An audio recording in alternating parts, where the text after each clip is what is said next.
Now, he was the 38-year-old gay presidential Democratic candidate trying to change the way American politics looked and sounded. But Pete Buttigieg never made it to the final two. Instead, two men in their 70s are presently slugging it out in the US election race. And the former mayor of South Bend, known to many in America as simply Mayor Pete, is firmly on Tim Biden. The Oxford graduate also somehow found the time to write a book called Trust, America's Best Chance, about restoring that bond between people and the institutions that make our society. I began by asking him if he was disappointed with the choice on offer to voters in 3 weeks' time. Good news is I think we've all come together as one team. I still believe a lot in generational leadership, but one thing I really appreciate about Vice President Biden is he's made it clear that he envisions the administration he'll build as a transformational and even transitional administration. That's hardly a ringing sound of endorsement. It's a transitional arrangement. Surely you want people to vote for Joe Biden? Absolutely. And let me tell you why Joe Biden is the right person for this moment.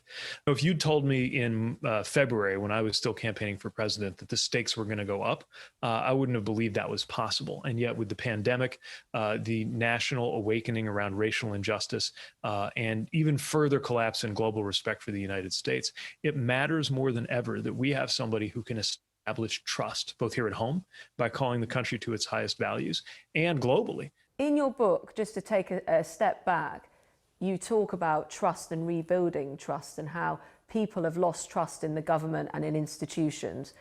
And we see this discussion here in the UK about there is a concern that the left in America, the left that you're a part of, like the Labour Party has been criticised here in Britain, doesn't actually speak the language not just of middle parts of the country, but of blue-collar workers, of those people who need to be understood, who turn towards Donald Trump. How does Joe Biden get to them? Well, again, I think it's in his bones, but it's also in his strategy. And it's one of the reasons that, I myself spend a lot of time going on conservative media, trying to reach everybody with our message. Because again, the American people are already with us on everything from procedural questions. Most Americans think that the next president ought to pick our next Supreme Court justice, to policy questions. Most Americans disagree with this president's agenda of cutting taxes for the wealthy, cutting services for the rest of us.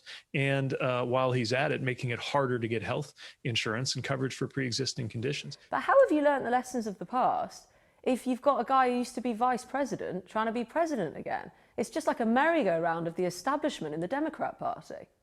I see this word establishment thrown around constantly, often by the very people who themselves have been in office for a long time and are trying to hold office.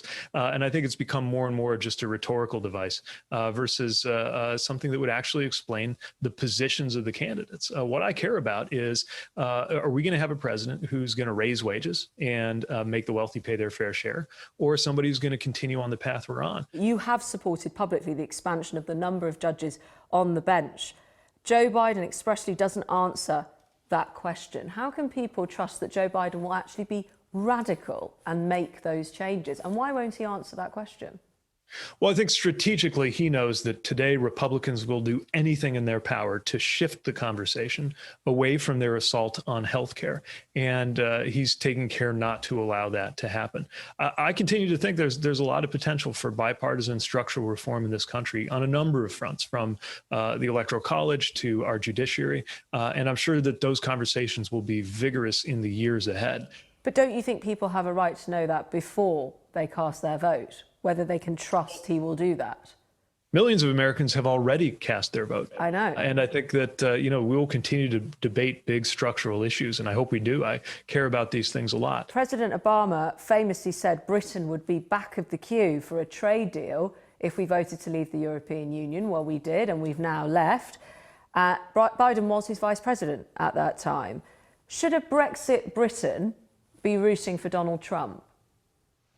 I don't think so. I don't think anybody who cares about good relations with the United States would be rooting for Donald Trump, knowing that he almost specializes in antagonizing our allies and complicating our most important relationships. Whereas you say Donald Trump specializes in antagonizing, allies around the world, there seems to be a very good relationship between the two men, and Donald Trump speaks glowingly about Brexit and also knowing what perhaps needs to be done to get a good deal.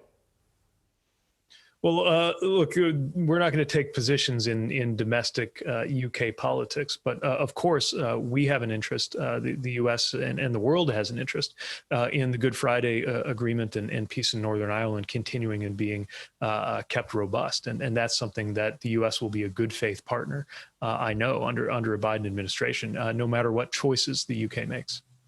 But my point is, there's got to be that support there, and there is now concern on this side of the pond that perhaps Joe Biden will not be as good a partner to a Brexit Britain. Hence why I asked, should Brexit Britain be thinking of Trump as being more favourable in our current scenario?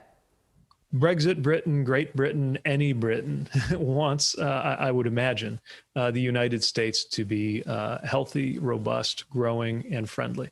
And right now, the United States is in chaos. The United States can barely have a coherent picture painted of our foreign policy right now, because it's not always clear if there is a foreign policy. Do Democrats think of Boris Johnson and Donald Trump as natural allies, as part of the same phenomenon politically? I don't know. I think we can look past the bluster and we can look past the hairdos and see two sometimes aligned, but ultimately very different people leading very different countries who have a shared relationship, a very important relationship. If he gets in, you're looking forward to being part of the cabinet? What's the role you've got your eye on?